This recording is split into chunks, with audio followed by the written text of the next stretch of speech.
ওর মাথায় প্রচুর রক্তক্ষরণ হয়েছে, অপারেশন লাগবে। অপারেশনটা করে ফেলাটা ডাক্তার সাহেব। তাহলে কাজ করেন, ওই ক্যাশ কাউন্টারে 3 লাখ টাকা জমা দিয়ে দেন। আমি যত দ্রুত সম্ভব আমি ব্যবস্থা করতেছি। তুমি টাকা কই বাবা? আমি কোত্থেকে চেষ্টা করবো আমি জানি না, আমি আমার সর্বোচ্চ চেষ্টা করবো।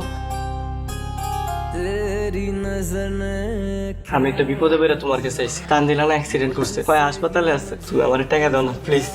টাকা তো আমি দিতেই পারি, কিন্তু আমার একটা শর্ত আছে। কি শর্ত আমার কও? আমাকে বিয়ে করতে হবে। অসম্ভব, এটা কোনোদিনও সম্ভব না। তাহলে আমি আর টাকা দিতে পারবো না। টাকার জন্য তো তোমার আমার কাছে আসতেই হবে। টাকাটা ম্যানেজ করতে পারিনি। আরে ওর অবস্থা খুবই খারাপ, ঘন্টা তিনেকের মধ্যে অপারেশন না করলে ওকে বাঁচানো যাবে না।